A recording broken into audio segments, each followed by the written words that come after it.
Castrol presents the 1990 Castrol 7-Hour Endurance Challenge. It's to Killarney the drivers have come for the traditional Castrol production car endurance race. Extended this year by 1 hour to a total of 7, the event culminates the Stanek Group N season and will produce a production car champion for the year. With a huge field of nearly 50 cars entered, the competition in every class is fierce. Class A contenders are once again the 325IS BMWs against the Opel Superboss cadets. We spoke to Tony Viana from the Winfield BMW team and Peter Leard from Opel about their chances. Tony, you've got a bit of competition down there with the Opels. What's your team tactics going to be? Well, we've been out here a long time trying to win this race, and we've been beaten by Volkswagen and Opel last year, and this year we're all there. The competition is definitely stiffer this year. The Opels are very, very quick. They are magic, but I think we've done our homework and hopefully we'll pull it through this time. Peter Leard. Sorry, Peter. Yes, You're the Rob. team manager here for the Opel team. Tell us a bit about the tyres and the fuel. How much do you expect to use of both? All right, firstly, the fuel on the bigger cars will go somewhere in the region of about an hour 35, hour 45. We're actually hoping to get away with 3 full stops, and then we'll bring the cars in for a short stop at the end just for a bit of fuel and push the cars out onto the track. Okay, now tell us just tyre-wise. I mean, how many tyres have you got here for all these cars? We basically plan for the worst case, and that means that we bring approximately 120 tyres for the 4 vehicles. Those 4 vehicles are prepared to an absolute maximum, and we really do look at worst cases. Run 2, the Group N rules, only standard tyres of South African origin may be used. Excess tread is skimmed off the tyre to give the best possible traction under extreme cornering stress, and in these conditions must last at least 2.5 hours. Fierce competition has increased speeds dramatically, causing untold strain on the tyres and brakes. These 2 factors have become critical on this event. In the past 2 years, brake pads have without doubt decided the results. While tyres are fairly quickly changed, replacing brake pads under extreme heat conditions is a tricky and time-consuming job. While time in the pits can cost you the race, a car without brakes is a dangerous disaster. Class C is now also hotly contested by the manufacturers. Toyota have always held a strong upper hand with their 1600cc 16-valve conquests. Their competition now comes in the form of the Fiat Uno Turbo, entered by Nissan Motorsport. In the space of only a few races, the Nissan team have made these Unos super competitive. Peter de Waal, team manager and driver here for one of the Unos. Peter, what are your team tactics, and tell us a little bit about the cars? Well, the motor cars, as you well know, we've only entered Group N racing a couple of months ago, and we've constantly developed them since then. We've now reached a stage where we're very satisfied with the motor cars. They performed well. I think we're well placed on the grid, and that's already a good starter for the endurance race. Obviously, I believe the key to success in the endurance is going to be, on the one hand, to keep the cars going, and on the other hand, to keep them as short as possible in the pits. And where do you want to race? Do you want to be up there with the fastest of the Toyotas in Class C? Is that where you see yourself racing today? I don't know what their tactics is going to be. If they're going to go for broke, then we'll let them go. If they're going to drive a conserving race, we will probably keep up with them. But that we'll have to see once the race is on. The cars pass through the pre-race paddock to be lined up in time for the 2 o'clock start. 2, and in some cases 3 drivers have been entered per car. The driver change must take place when the car is refueled. To replace fuel used on the warm-up lap, the BMWs and Opels are topped up on the line. In this business, every drop counts. The Opel of Mike Briggs and Roddy Turner holds pole position. Next to them are local boys Dion Joubert and Hannes Oosthuizen in a BMW. From there, a stream of Class A, B, C, D and E cars take up their positions. 49 cars in all have made the grid.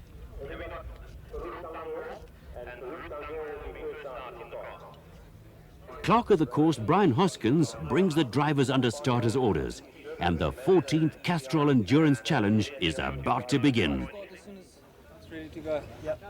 49 cars thunder down the main straight towards Hole's Hook for the first time. The acceleration of the Opel rockets Briggs to the front, followed by teammate Leon Marais. Two Winfield BMWs are neck and neck for third place. Lance is well placed, as is Willie Hepburn, Farouk Dangor and John Craig. As the rest of the field jockey for positions, it's Volkswagen and Opels in Class B, Toyotas and Unos in Class C, and a huge entry of 11 cars bumping and battling for a place in Class D.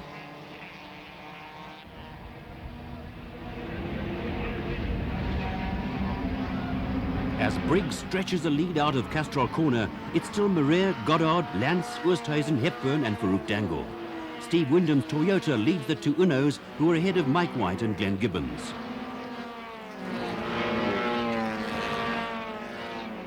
Class E is a battle between Brian Late, Grant McCleary and Mike O'Sullivan. In lap 3, Marais loses the second place to the Goddard Vienna BMW, while Willie Hepburn in the Roodepoort Delta Boss attacks Lance and Dangor.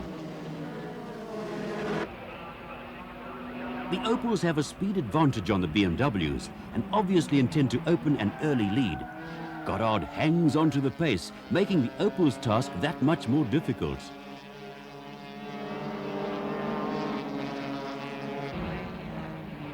Terry Moss is currently second in Class B and battling to keep up with teammate Chris Aberdeen, who is sharing a drive with Martinez Breers. Behind Moss is the Class C battle of Wyndham, Bezuidenhout, Grobler, Mike White and Glenn Gibbons. The Mazda of Ben Morgenrud and Colin Burford now leading Class D. As Aberdeen stretches his lead, the Conquest Uno battle is being carefully fought. Neither team can afford an early retirement. Wyndham is under pressure as his mirrors remain full of red, white and green. Hannes Oosthuizen in the second Winfield BMW has taken Lance and now attacks Marais for third, which he gets under braking into Stanek corner.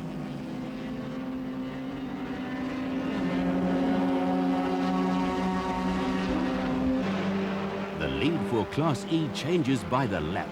Grant McCleary in the colourful Key Delta Cadet Cub is driving for championship honours. Having won his class in both the Inland and National Stanek Series, he currently leads the fight for Production Car Champion of the Year. A class win in this event would secure that. Competition from Brian Late and Mike O'Sullivan is fierce. The pace is just too hot for Michele Lupini, who makes the classic hose hook whoopsie, bending the front of his car in the process. As the flags come out from the marshals, the photographers make the most of the mistake. George Bezuidenhout makes his move on Steve Wyndham, giving his Uno the lead in Class C.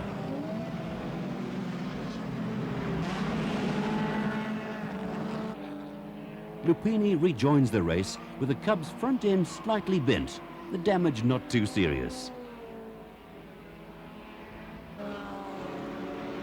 With only 34 minutes gone in the race, the Hannes Oosthuizen Dion Joubert BMW slows and then pulls off the track. This promotes Leon Marais back to third place with Willie Hepburn fourth. Peter Lance and Farouk Dangor battle it out for fifth position. Back in the pits, the Winfield BMW is worked on, but Hannes Oosthuizen confirms the worst. No, the gearbox got stuck in second gear and couldn't get it out of gear. A disappointed Dion Joubert, unable to even don his helmet. Also in the pits is the Tommy Dunn Gary Dunkley Opel 16-valve Boss. A broken pressure plate has temporarily put them out of the running. But the efforts of the dedicated pit crew soon has the Opel repaired, and Tommy Dunn is able to re-enter the race. As the event reaches the 2-hour mark, fatigue leads to error, as Mike Briggs takes to the dirt in a brief lapse of concentration. Team manager Peter Leard keeps his drivers informed of laps and positions. The exact timing of the first pit stop is critical and must be calculated to the last drop of fuel. With their limited-sized fuel tanks, the Unos are amongst the first into the pits. The experienced Nissan Rally mechanics have no problem in getting the Unos back on the track in almost record time.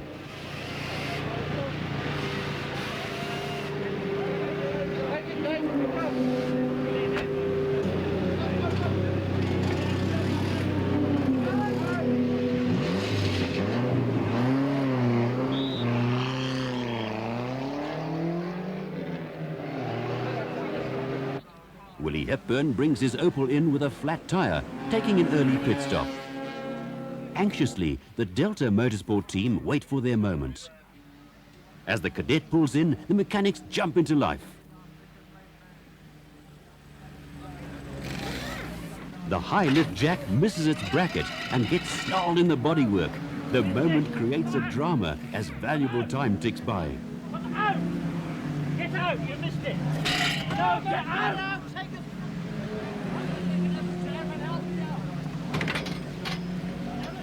Put it in the right place! This first stop is just for front tyres, fuel and a driver change. Only 3 mechanics may work on the car with assistance from the drivers. If needed, a 4th person may clean the windscreen.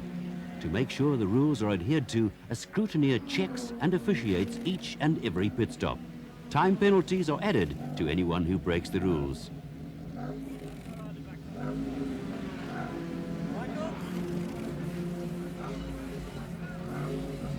How did it go there?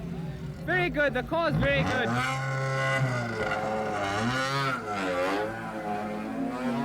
I was running at a very quick pace. I'm trying to break the toe from the BMs, and I think it's worked. I pushed very hard. I don't think they can hang on to me. The car feels very good. Our fuel consumption is good. It's better than we did in practice.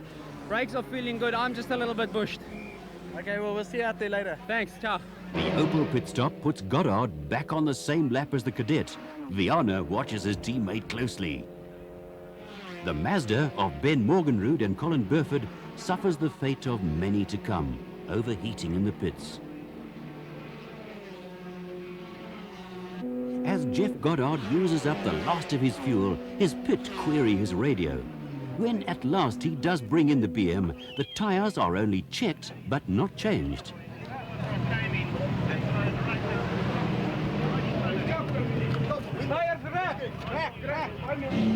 Tony is barely able to strap up before the BM is back in the race.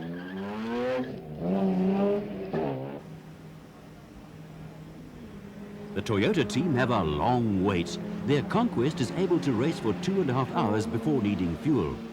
Glenn Gibbons is the first in at 24 minutes past 4.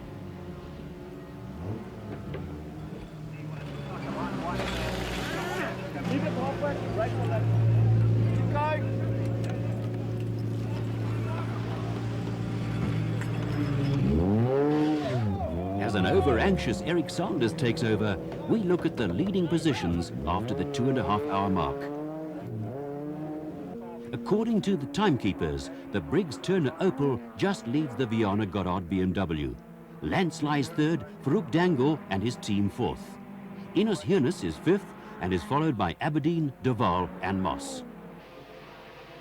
3 hours into the race, Serge Damso suffered total brake failure down the back straight into Stanek. Shaken but uninjured, Serge slowly makes his way back to the pits. With no sand trap or safety cushioning to soften his crash, Serge has survived every driver's nightmare. His saving grace was that he hit the wall sideways. Go on, tell me what happened. Well, ran out of brakes and came straight on, right through, as you can see, through the wall here. He said he had absolutely no brakes and Serge is fine. Back on the track, the laps mount as the Opel and BMW wind their way through endless slower traffic. As a contender for the championship, Serge Damso replaces Nick Duval in the Toyota number 21. Willie Hepburn's Opel is plagued by minor problems as Larry Wilford makes yet another unscheduled pit stop. With the field still fairly well intact, the second phase of drivers start reaching the end of their stint. Gross errors appear in the official timekeeper score sheets, leaving the teams totally dependent on their own information. Disaster strikes the Winfield team when during their second pit stop, the BMW's engine overheats and blows a head gasket. With Briggs back at the wheel of the number 1 Opel, the BMW's departure relieves the pressure somewhat and the pace up front relaxes slightly. Promoted to second place, Peter Lance and Robbie Smith make the most of catching the Opel, which is now only 2 laps ahead. Terry Moss has taken the lead in Class B, a broken engine mounting slowing the Aberdeen Golf. The Unos are first and second in Class C, the Toyota threat now a thing of the past. Brian Gilmore and Derek Irving lead Class D, with the two Mazda Motorsport EGIs a few laps behind.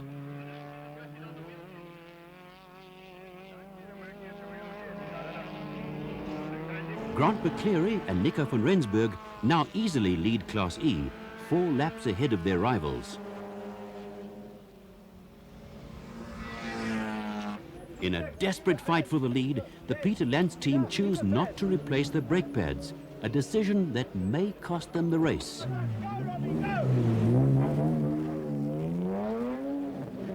The Opel has no choice. The pads are worn, and Serge's hole in the wall serves as a grim reminder of what can happen. Battling with red-hot discs and calipers, the mechanic's task is not an easy one. Time ticks by, and an anxious Mike Briggs sees his lead slip away. Peter Laird has called for new brake pads front and back, giving the drivers the chance to sprint to the end and make up on this lost time. Peter Lance and Robbie Smith now lead by 2 laps and 40 seconds. The Toyotas opt for a steady pace, keeping their pit stops down to a minimum. The locals, Ines Hirnis and Koos Swanepoel. Opting for new pads, Class B leaders Terry Moss and John Round. With Nico van Rensburg nearing the end of his stint, Grant McCleary prepares himself for the final thrust. The cadet cub is going well, and Grant's efforts at the championship look good. With new brakes, Roddy Turner sets off after the green, silver and blue BMW of Robbie Smith. Dusk brings with it new problems as the drivers battle with changing light conditions. And so, with 2.5 hours to go, the score sheet tells its own story. It's BM, Opel, BM in the first 3 places. Terry Moss and John Round doing well to hold 4th place. Hirnis and Swanepoel lie 5th, ahead of the Peter de Waal Hannes Grobler Fiat Uno. As darkness sets in, braais are lit around the track. A serious Peter de Waal hands the Uno back to Hannes Grobler for the final stint, aware that further down the pit lane, the Toyotas are still very much in the race.